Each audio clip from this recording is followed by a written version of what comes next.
भागवत श्रवण करने से पूर्व, भक्ति करने से पूर्व, भजन करने से पूर्व आपको उस योग्य बनना पड़ेगा कि हम कथा सुन सकें, हम भजन कर सकें, हम भक्ति कर सकें। जैसे आप फौज में भर्ती होने जाओ, तो जैसे ही आप जाओगे तो क्या उसी समय आपको बंदूक पकड़ा दी जाएगी? क्या उसी समय आपको सेना पर भेज दिया जाएगा? नहीं, पहले आपकी ट्रेनिंग होगी 6 महीने की, 1 साल की। ट्रेनिंग में आपको विधिवत रूप से सारी बातें सिखाई जाएंगी, कैसे बंदूक चलानी है, कैसे कोई समस्या आ गई तो लड़ना है, कैसे भागना है, कैसे छुपना है, सब सिखाया जाएगा। उसके बाद कहीं जाके फिर आपको एक पोस्ट दी जाएगी, बोले इस पे जाके आप सेवा करें, रक्षा करें। ठीक उसी प्रकार भक्ति मार्ग में कथा श्रवण करने में शुरुआत में ही आपको कथाएं नहीं सुनाई जाती, पहले आपको उस कथा के योग्य बनाया जाता है। तो भैया ये 3 दिन आपकी ट्रेनिंग के हैं, इसीलिए तो चौथे दिन कृष्ण जन्म मनाया जाता है, इसी दिन चौथे दिन भगवान का अवतार होता है। सुखदेव जी चाहते तो पहले ही दिन कह देते, बोले कथा यहीं से शुरू होगी, मैं तो कृष्ण का प्रेमी हूं। लेकिन वो जानते थे कि कृष्ण की कथा को सुनने के लिए पहले उसके योग्य व्यक्ति को बनना पड़ेगा। इसीलिए जो 3 दिन की कथा में नहीं आएगा ना, सत्य बता रहा हूं, उसकी कथा समझ में भी नहीं आएगी, वो बस नाच गा के चला जाएगा और उसको कुछ नहीं मिलेगा उसको। क्योंकि जब आप ट्रेनिंग में नहीं आए तो लड़ाई कैसे करोगे? तो ये ट्रेनिंग है 3 दिन कथा की। अब ट्रेनिंग का पहला पार्ट सीखिए आप, क्या कह रहे हैं सुखदेव जी। जितासनो जित श्वासो जित संगो जितेन्द्रिय स्थूले भगवतो रूपे मन संधारये धया। राजन, कथा सुनने से पूर्व जितासनो, अपने आसन को जीतना सीखो। आसन को जीतने का अर्थ है, एक बार हम आसन लगा के पालौती मार के बैठ गए तो जब तक कथा विराम ना हो जाए हमारा आसन ना खुले। एक बार भजन करने बैठ गए तो जब तक भजन पूर्ण ना हो जाए हम पालौती ना बदलें, जितासन हो। लेकिन महाराज यहाँ तो आधा घंटे में एक पैर ऐसे कर लेते हैं, एक पैर ऐसे, फिर पानी के बहाने घूमे आते हैं, फिर लघु शंका के बहाने घूम आते हैं, और भजन आ गया तो उछल उछल के न पैरन को सीधी कर लेते हैं। आसन को जब तक नहीं जीतोगे तब तक मन आपका नहीं जीत सकते। बहुत लोग कहते हैं ना, बोले महाराज जी कथा में मन कैसे लगे? तो मन जीतने की पहली विधि यही है कि आप आसन जीतो पहले। ये LKG की क्लास। आप सोचो कि हम डायरेक्ट PhD में पहुंच जाएं तो नहीं पहुंच सकते, पहले आपको स्टेप बाय स्टेप आगे बढ़ना पड़ेगा। शुरुआत की कक्षाओं को पास करना पड़ेगा, तब PhD पढ़ पाओगे। कथा का रहस्य तभी समझ में आएगा, तब आप इन नियमों को साध पाओगे। आप आसन जीतना सीखो, और एक दिन में नहीं होगा ये, 7 दिन में भी नहीं होगा। कथा में तो केवल आपको एक विधि बताई जा रही है। आप 7 दिन कथा में रह के इस विधि को नहीं कर सकते, मुझे पता है, लेकिन घर पे जाके ऐसा नियम करो, रोज कुछ देर बैठने का प्रयत्न करो।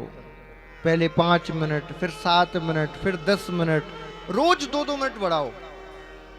मैं आपसे कहूं कि पहले ही दिन 2 घंटे बैठ जाओ तो फिर घर का काम कौन करेगा? नहीं, रोज थोड़ा थोड़ा समय बढ़ाओ। और आसन बैठ के मटर छीलते रहो, आलू काटते रहो, हा? काम करते रहो। क्योंकि गृहस्थ आश्रम में आप रह रहे हो, मैं तो ये तो नहीं कह सकता बस आंखें बंद करके बैठ जाओ। घर वाला कहेगा शादी करके लाया था गृहस्थी के लिए, जोगन कहते आ गई, कले और हो जाएगा घर में भागवत के चक्कर में। ऐसी भागवत से तो दूरी बड़ी है, हा? कथा के तत्व को समझना कोई सामान्य बात नहीं है। आज जब तक आप आसन को नहीं जीतोगे तब तक कथा में मन नहीं लगेगा, ये परीक्षित जी कह रहे हैं। ये पहली उपाय है, जितासनो। फिर जब आसन को जीत लो, फिर जितश्वास हो, अपनी श्वासों को जीतो। रामदेव बाबा सिखाते हैं ना अनुलोम विलोम, एक सांस, एक नाक से सांस खींचना, दूसरे से बाहर निकालना। लेकिन भैया सुनो, आसन को जीतना तो ठीक है, लेकिन जब श्वास जीतने की बारी आए तो किसी गुरु के सानिध्य में ही जीतना। पता चले सांस जीतने के चक्कर में सांस लेने लायक ना बचो। हाँ, जितासनो जितत श्वासो। और भैया इतना ना कर पाओ तो तीसरा काम तो कर ही लेना, जित संगो, अपनी संगति को जीतो। आप किन लोगों के साथ रहते हो, किन लोगों से आपकी मित्रता है, किन लोगों से आपका व्यापार है, इसको तो जीत ही सकते हो। मानव की पहचान कैसे होती है? मानव की पहचान होती है उसकी संगति से। आप यदि शराबी लोगों के संग रहोगे तो भले शराब ना पीते हो, लोग आपको भी शराबी कहेंगे। आप यदि जुआरी लोगों के संग रहोगे, भले जुआ ना खेलते हो, लेकिन लोग आपको जुआरी कहेंगे। ठीक उसी प्रकार यदि आप संतों के संग रहोगे, भले आप संत ना हो, लेकिन फिर भी लोग आपको संत ही कहेंगे। इसलिए आपकी संगति कैसे लोगों के साथ है, ये बड़ा महत्वपूर्ण प्रश्न है। जित संगो, अपनी संगति को जीतो। और कोई यदि आपकी संगति में ऐसा है जो आपको बार बार गलत रास्ते की ओर ले जा रहा है, माया की ओर ले जा रहा है, तो तत्क्षण उसका त्याग कर दो। भैया लोगों ने क्या क्या नहीं त्यागा। प्रहलाद ने पिता को त्यागा, भरत जी ने मां को त्यागा, विभीषण ने भाई को त्यागा। किसने नहीं त्यागा? यदि सत्संगति के लिए अपनों को भी त्यागना पड़े तो त्याग दो, इसमें कोई बुराई नहीं है। जित संगो।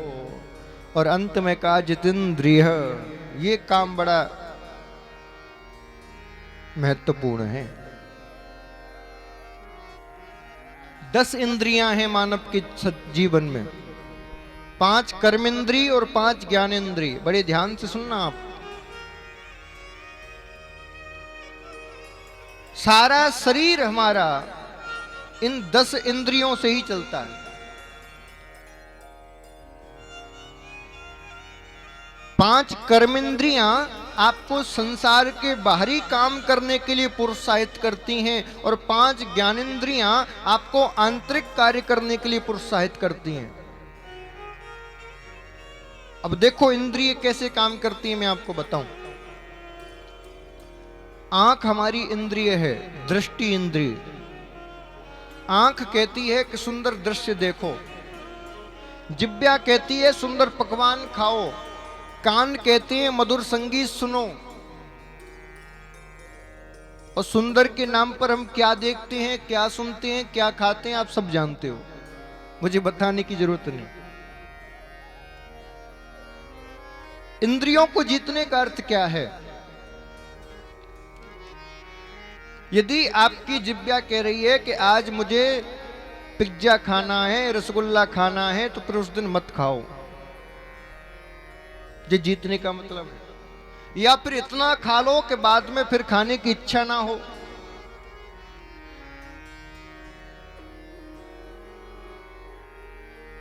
हवन कुंड में यदि अग्नि जल रही हो तो उस अग्नि को बुझाने के केवल 2 ही रास्ते हैं। या तो उस अग्नि में घी मत डालो तो थोड़ी देर बाद अग्नि बुझ जाएगी, या फिर इतना घी डाल दो कि अग्नि घी के प्रभाव से ही बुझ जाए। घी से अग्नि जलती भी और बुझ भी जाती है। तो उसी प्रकार हमारी इंद्रियों को या तो इतना तृप्त कर दो कि उनको फिर उस वस्तु की कामना ना हो, या फिर उससे दूर कर दो।